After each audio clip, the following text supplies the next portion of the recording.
Olá, tudo bem? Eu sou Matheus Gonzalez, líder de produtos da Liberta Investimentos.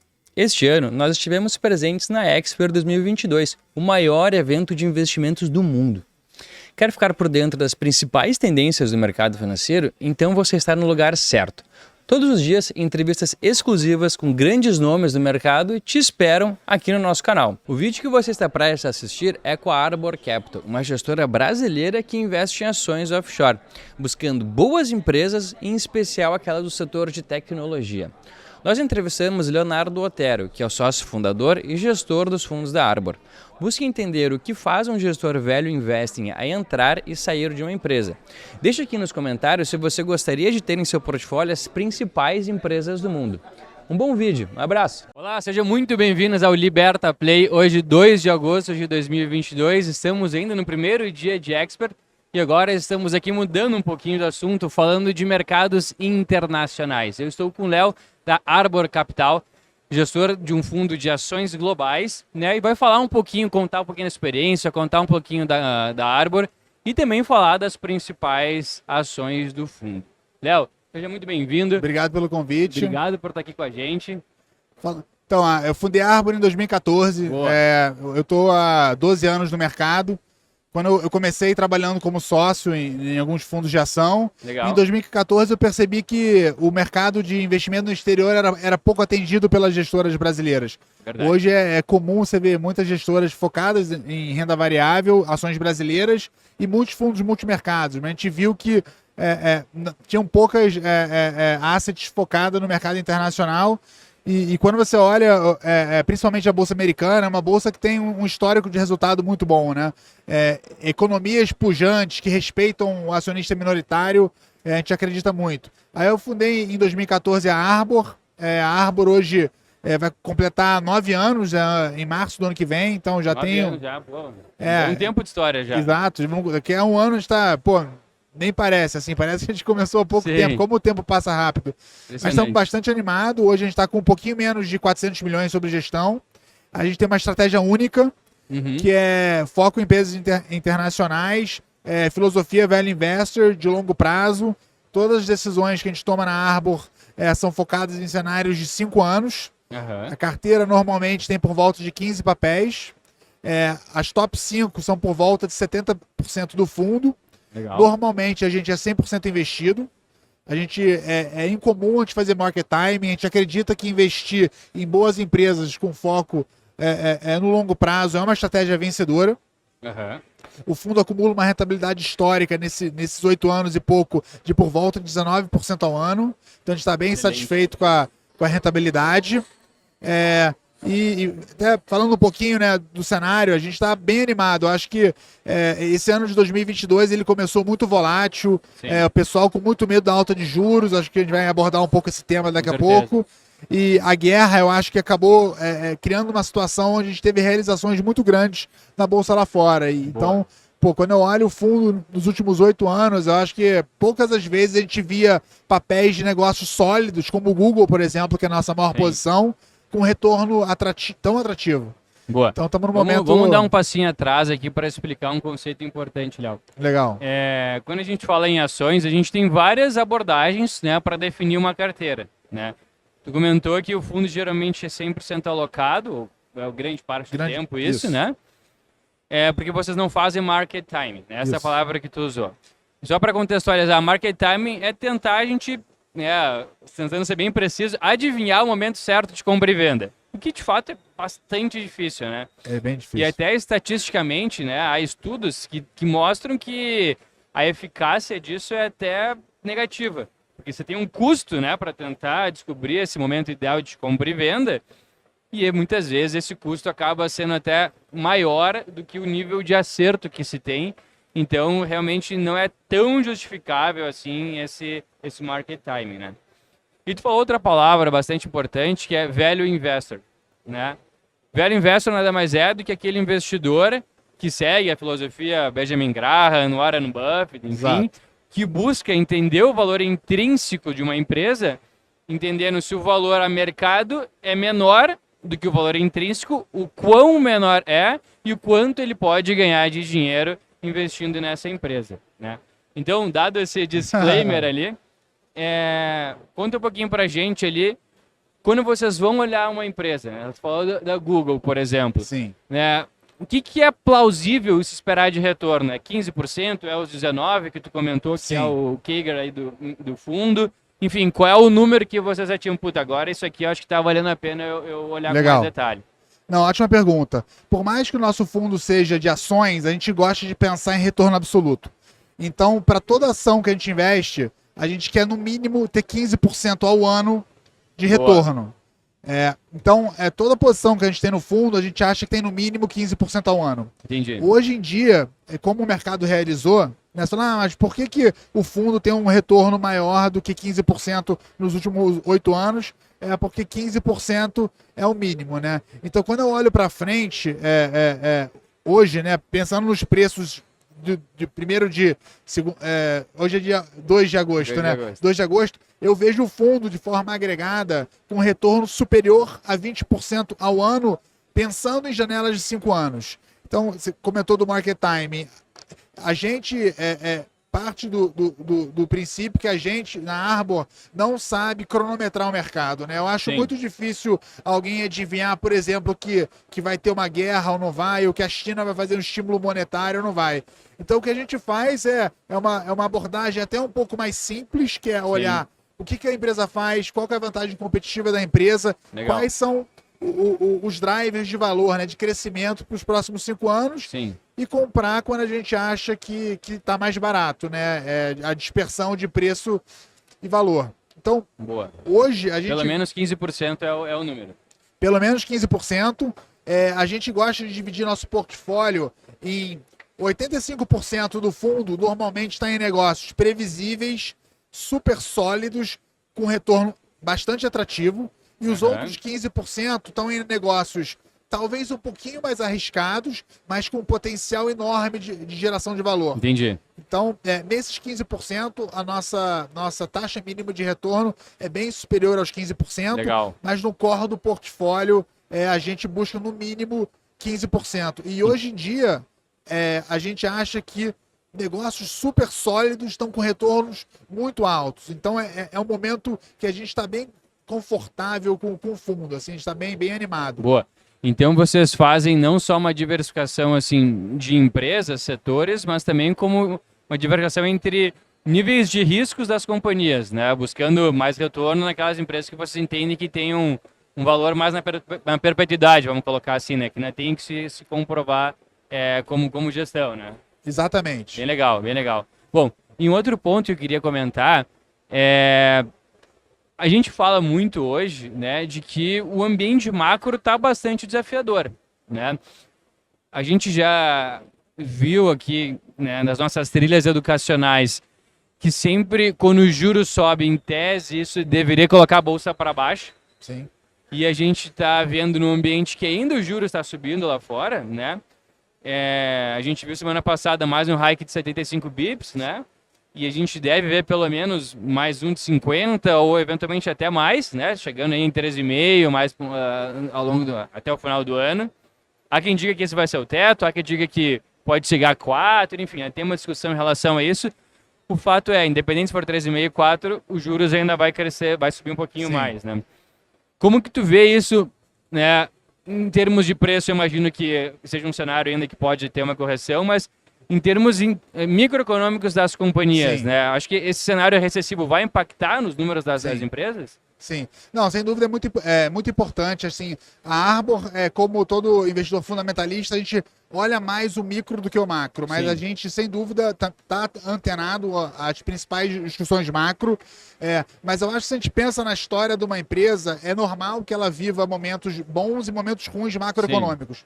Parte da nossa filosofia é buscar negócios que tenham crescimento, motores internos de crescimento. Legal. Então, por exemplo, o crescimento do Google, que é a nossa maior posição, ele é um pouco afetado se o PIB cresce 3% ou se ele tem uma recessão, mas o grande motor de crescimento do Google é a mudança da propaganda impressa, a propaganda na TV, para a propaganda digital. Entendi. Então a gente brinca que os nossos negócios têm crescimentos idiosincráticos. Então, trazendo um pouco... Essa é uma trajetória de longo prazo, assim, né? Independente de juros subir ou cair, a gente vai migrar de uma mídia, como você falou, de televisão para uma mídia mais de web, Exatamente. né? E uma outra posição importante do fundo é a Microsoft. A Microsoft é uma empresa que todo mundo conhece, Sim. super sólida, mas por incrível que pareça, por maior que ela seja, essa mudança dos gastos das corporações em servidores próprios para servidores na nuvem ainda está no início. Hoje, menos de 30% do CAPEX das empresas está feito através da cloud. Então a gente vê uma avenida potencial muito grande. longa de crescimento. No curtíssimo prazo, esses riscos macroeconômicos eles impactam, Sim. mas nada que mude a nossa decisão de forma fundamental. Legal. A gente considera, mas eu acho que o nosso fundo vai performar bem, independente do cenário macro. Mas é claro que no curto prazo, principalmente a discussão de juros, que os juros ele sim afeta muito o preço das ações, ele tende a, se o juro subir mais do que o esperado, a bolsa deveria performar um pouquinho pior do que se ele subir menos do que o esperado. Mas no caso de Google, por exemplo, a gente espera 20% de retorno. Então, se os juros é 4%, ou 5%, ou 3%, no longo prazo, o alfa que eu tenho para os juros continua sendo muito alto. Então, Alfa para Google. o alfa para Google, exatamente. Bom, tu falou então Google, falou em Microsoft. Vocês investem só em tecnologia ou não necessariamente? A gente gosta muito de crescimentos idiosincráticos. A gente acredita que é muito importante uma empresa crescer no longo prazo para ela se valorizar. E o lugar onde a gente mais encontra essas histórias de crescimento são nas empresas de tecnologia, porque são as empresas que estão ganhando market share. Em muitos casos, no fundo, eles têm essa característica. São indústrias que, de forma agregada, não crescem, Sim. mas de forma individual crescem. Entendi. Pode ser por exemplo, uma fintech disruptando o banco, ou o Google disruptando a TV. Então, são negócios que crescem. Eu acho que quando você tem um negócio que não tem uma perspectiva de crescimento, o macro, ele realmente começa... Afeta mais. Afeta mais, exatamente. Entendi. Bom, um outro ponto ali que eu queria comentar é o seguinte. Também existe uma máxima no mercado, assim, que empresas de tecnologia são mais afetadas pela taxa de juros por ter o seu valor na perpetuidade. E eu já falo que eu não concordo muito com isso, né, para adiantar aqui. Até porque o que é afetado, né, por esse motivo de ter o seu valor na perpetuidade é porque as empresas não dão tanto resultado no presente, né? Então o seu fluxo de caixa acaba sendo extremamente longos e o valor da companhia está na perpetuidade. Se eu tenho um valor na perpetuidade, juros subindo, o valor presente, esse impacto é muito grande. Mas companhias como Google, Alphabet, Microsoft, essas dão muitos resultados, né? Então, não são tão impactadas como com essa, vamos dizer assim, standardização de que a tecnologia é impactada por juros, né?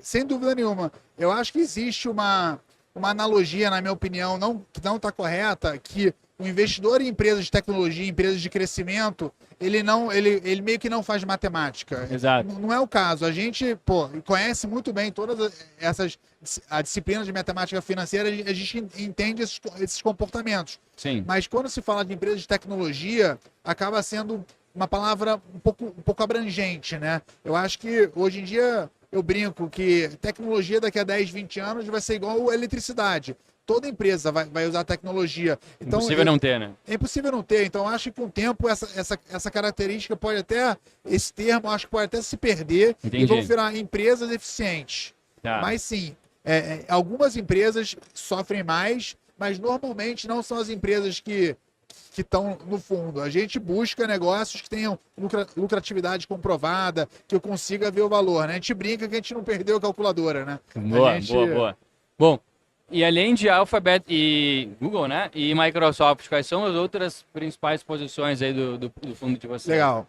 A gente tem posição em Visa e Mastercard. Legal. Que são empresas, fenomenais. Acho que são as empresas com maior retorno sobre capital e maior margem. Resilientes. Super resilientes. São empresas que eu brinco que são NTNBs, né? O crescimento da Visa e da Mastercard ele está totalmente indexado à inflação. Sim. Então, no momento como esse, como o pessoal está um pouquinho mais com medo da inflação, isso é algo que pontua a favor. E não tem pressão de inflação nos custos delas? Tem pressão, mas, por exemplo, a margem EBIT da Visa é 70%.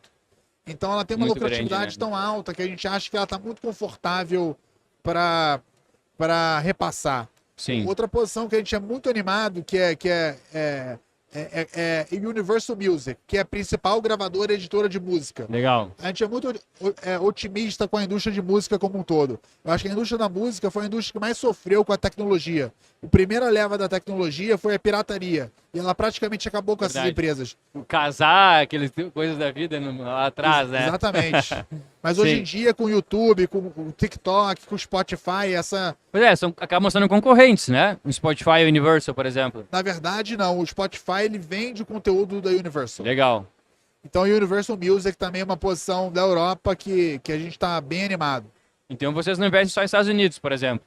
Não. É global mesmo, né? O fundo é global, a gente não tem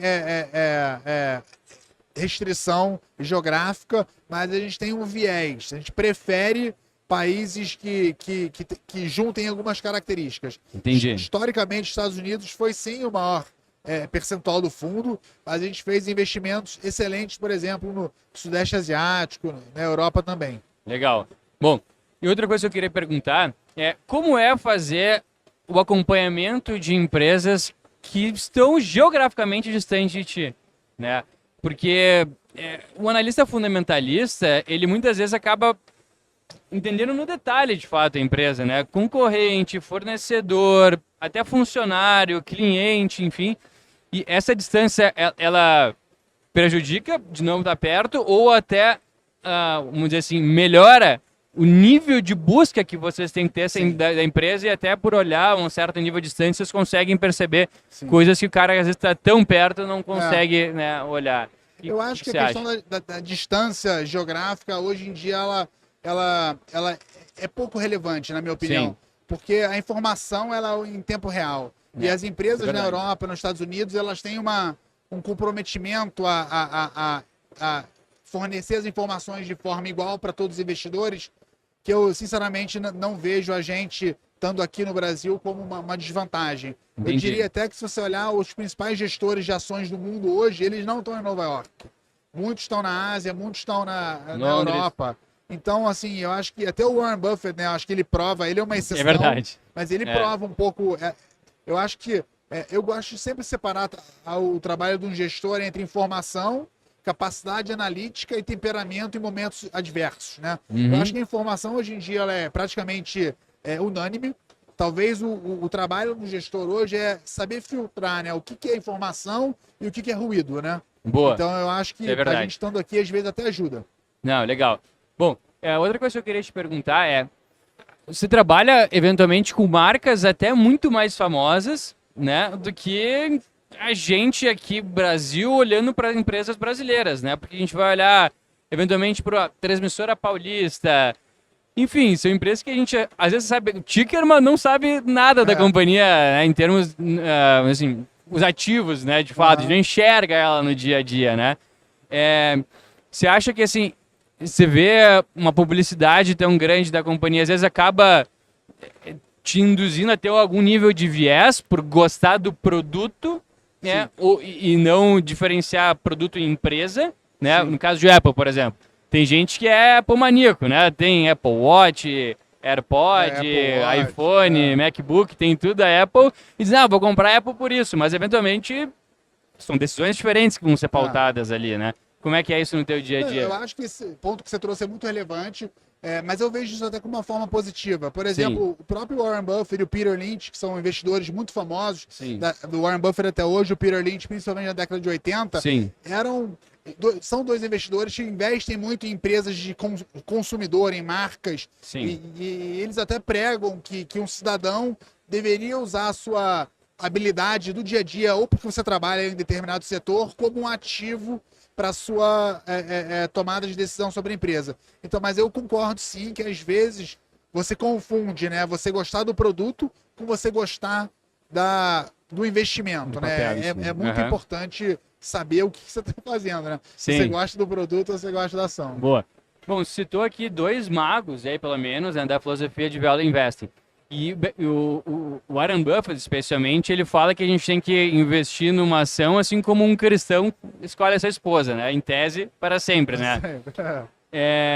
qual é o tempo médio que vocês ficam alocados em cada um dos papéis, né? E, Legal. porque para Graham não é bem assim, né? Ele não acha que tem que ser para sempre, né? Ele tem a questão da margem de segurança, né? E é atingido ou diminuindo essa margem, a gente tem que, de fato, se desfazer do Sem papel, dúvida. né? Como é que é a filosofia de você nesse aspecto? A gente, o fundo tem 8 anos e o Google, ele é a maior posição desde que o fundo abriu. Aham. Então a gente tem várias empresas que estão no fundo há mais de 5 anos. Hoje, se eu olho o fundo de uma forma ponderada, em média a gente está investido há 4 ou 5 anos. Então realmente a gente investe a longo prazo, mas eu não acho que isso precisa ser uma variável que você otimiza, sabe? Eu acho Entendi. que precisa ser uma consequência das oportunidades. Então a gente Boa. não é dogmático em achar que só o que a gente faz funciona. Eu acho que o que é fascinante no mercado de investimento é que você tem gestores fazendo coisas opostas, diferentes e dando certo, né? Legal. Então, no nosso caso, a gente só escolheu uma filosofia que combina com nossa personalidade. Entendi. Então, normalmente a gente carrega, mas aconteceu alguns casos da ação se valorizar tanto que a gente vendeu. Eu acho que no final do dia, o conceito mais importante é você não confundir, né? Uma ação subir com você tá certo. Se o negócio passa do valor intrínseco, né? Perfeito. Você precisa ter disciplina em vender. E Perfeito. é muito difícil, né? Com Comprar uma certeza. ação caindo é difícil e vender uma ação subindo é difícil, né? É. Por mais que seja o óbvio, né? É difícil. O psicológico manda o contrário, né? Bom, você falou também ali a respeito de Microsoft e terceirização para a nuvem, vamos dizer assim, né? De softwares. Mas a Amazon também faz isso, né? Inclusive a AWS é uma das maiores do setor, né? Por que não a Amazon em vez de Microsoft, por exemplo? A gente também tem a Amazon. Ah, legal. A nossa maior posição é Google, Microsoft e a Amazon é uma posição importante. Você está correto. A Amazon ela é líder de market share nessa parte de infraestrutura na nuvem. Sim, Mas além dessa parte de infraestrutura na nuvem, a Microsoft ela é muito forte no que chamam de SaaS, que é um conceito um pouquinho diferente, mas o principal produto da Microsoft, além da infraestrutura na nuvem que chama Azure, é o Office, né? Então, Word, PowerPoint, o Excel sim. é um produtaço e o Windows. Então, Ninguém vive sem o Office hoje, ninguém trabalha sem o Office, né? e o Windows também é 90% de Exato. mercado. Então, quando eu olho a Microsoft de uma forma. O consolidado da Microsoft é muito maior do que a Amazon em software. Sim, E se eu entendi. faço o valuation da Microsoft, ela é uma ação muito mais barata do que a Amazon. Legal. Então, Bom por que ponto. eu tenho a Amazon? Porque eu acho que o crescimento do AWS vai ser tão grande que ele vai justificar esse valuation. Sim. Mas eu tenho mais Microsoft porque eu acho que ela é mais descontada. E o que eu acho legal de Microsoft também é que eles conseguiram capturar, né, transformar o hardware em software, né? Porque, por exemplo, o Office há não sei quanto tempo atrás, aqui eu chutaria uma data, o Office era um hardware, né? Você tinha que comprar o CD, instalar na Exatamente. sua máquina e depois ele ficava em desuso, desatualizado. Hoje é o 365 que ele é atualizado, né? Paga por Conforme, mês ali, né? exato, conforme enfim, a atualização da máquina. Então, conseguiram transformar o hardware em software muito ligado com essa tendência, né? De, enfim, ter um mercado mais up-to-date, enfim, e diminuir, né? De fato, o físico e passar tudo para a nuvem, né? Então, uma empresa que, de certa forma, se mostra numa capacidade adaptativa Exatamente. bastante grande, né? Você vê no caso do Office, por exemplo, por volta de 400 milhões de pessoas pagam todo mês para usar o Office 365. Você pode pensar, 400 milhões é muita gente, e é muita gente. Sim. Mas também pode pensar, só 400 milhões, né, quando você pensa que ele tem market share de 90% em desktop e tem 7 ponto. bilhões de pessoas do mundo, a gente vê uma jornada de crescimento muito, muito grande para o Office, para o Windows e para o Azure, né? Então, e é uma empresa que está negociando num múltiplo super razoável, 24 vezes lucro, não é alavancada, a receita é em dólar, tem 100 bi de lucro. Então, a gente brinca, é um bond AAA, né? Mas nesse caso é um equity AAA. Uhum. Então E um outro ponto relevante dessa transformação é que quando você vende o hardware, você tem a receita em D0. Então, até você vender de novo, você não tem receita. Exato. E quando a gente faz desse modelo 365, você tem a receita recorrente. Então, para a empresa, fica muito mais previsível ali, o fluxo de caixa dela, né? Então, isso melhora também bastante a saúde financeira dela, né? Muito. Ela ganha muito mais dinheiro com o cliente ao longo da vida do cliente. Sim. O conceito de lifetime value, Exato. que é um conceito é um pouco novo, mas é exatamente o que você falou. No passado, as empresas de software, o modelo de negócio delas era vender o software de forma mais cara possível, porque provavelmente ele vai usar para sempre esse software. Entendi. Agora é um negócio recorrente, mas quando você vê o quanto o cliente deixa ao longo da vida dele, né? Uhum. e o negócio é mais previsível, mais lucrativo. Então é um negócio assim que a gente adora. Boa. Não, legal. E, Léo, um outro ponto. Dado todo esse entendimento que a gente já tem do teu negócio, do teu modelo de gestão, vocês nunca vão olhar para empresas no Brasil ou vocês também olhariam para empresas no Brasil? O nosso fundo ele poderia investir no Brasil, mas nos últimos 8 anos a gente investe mais de 90% fora do Brasil. E o que a gente fala é que a gente tem a geografia não como a variável central. Ah, não, meu fundo é só Brasil. É uma variável que a gente leva em consideração, mas ela é secundária. Entendi. Então, na hipótese do Brasil ficar muito descontado, a gente sim poderia ter uma exposição maior ao Brasil. Um conceito legal assim do nosso fundo quando você investe, por exemplo, numa empresa em dólar, você está dolarizando o teu patrimônio. Certo. Mas o nosso fundo ele é hedgeado. Bom então, ponto. no momento que eu faço o hedge desse investimento fora, eu consigo me apropriar de 80% do CDI.